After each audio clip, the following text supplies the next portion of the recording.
আমাৰ ল'ৰা ছোৱালী এনেকুৱা হয় এতিয়া মোৰে এই অলপ দিন আগতে মোৰ মেডিকেল যাবলগীয়া হ'ল ইয়াৰ পৰা মই কোচত লৈ পেলাই গৈছোঁ গাড়ীটো নোসোমাই গাড়ীটো বাদে দিয়ক চাইকেল লৈও চলাই যাব নোৱাৰি এনেকুৱাই বোকা পানী গাঁঠিলৈকে বোকা হৈছে এইফালে মানে ধৰি লওক কঠীয়া পাৰিব পৰাকৈ বোকা হৈ আছে এতিয়া এইটো সময়ত চৰকাৰৰ মানুহে আহি অকণমান চাই যাব লাগিছিলে কিন্তু চোৱাটো নকৰে সিহঁতি যেতিয়া ইলেকশ্যন আহে তেতিয়া অলপ দিন আগতে আহিব টেণ্ডাৰ মাৰিব এই ভোটটোৱে আমুকক দিবি তামুকক দিবি মই এতিয়া 15 বছৰ পৰা যেতিয়া আমি 15-16 বছৰ ধৰি লওক তেতিয়াৰ পৰা মই চাই আছোঁ কিন্তু আহে অকল ভোটটো বিচাৰে হেৰি কৰে তাৰপিছত যায়গৈ আকৌ আহে ভোটটো বিচাৰে হেৰি কৰে যায়গৈ কিন্তু এনেকৈ আমাক একো সুবিধা এতিয়ালৈকে দিয়া নাই মেইন আমাৰ মানুহৰ ৰাস্তা পদূলিটো যদি যাতে ঠিক নহয় আমাৰ সৰু সৰু ল'ৰা ছোৱালী স্কুলটো এতিয়া আজি 1 মাহ হৈ গৈছে এতিয়া স্কুল আহিব পৰা নাই ল'ৰা ছোৱালী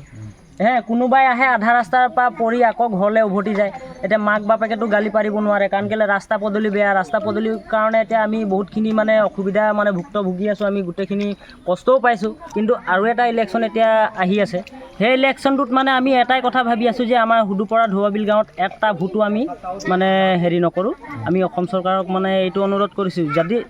ইলেকশ্যনৰ আগতে আমাৰ এই ৰাস্তা পদূলিটো যদি অকণমান ঠিক কৰি দিয়ে তেতিয়াহ'লে আমি চৰকাৰৰ মতে আমি তেতিয়া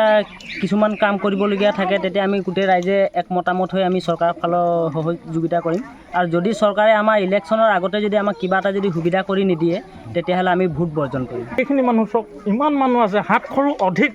মানে ইয়াত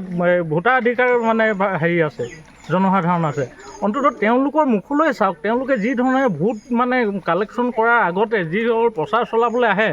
তেওঁলোকেতো বৰ ধুনীয়াকৈ কথাবিলাক কৈ থৈ যায় যে আপোনালোকক আমুক কৰিম তামুক কৰিম কিন্তু এতিয়া কি হৈছে এই অৱস্থাটো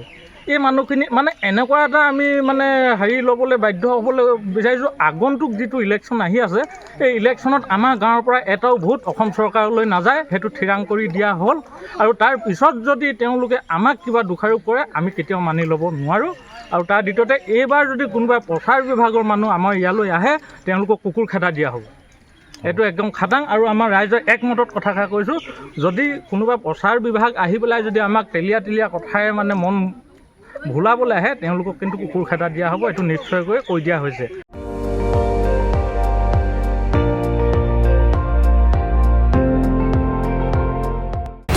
আপুনি চাই আছে ND24 সৰ্বশ্ৰেষ্ঠ নহয় সৰ্বোত্তমৰ দৌৰত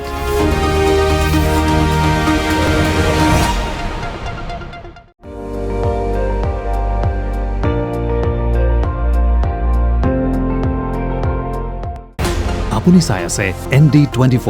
সৰ্বশ্ৰেষ্ঠ নহয় সৰ্বোত্তমৰ দৌৰত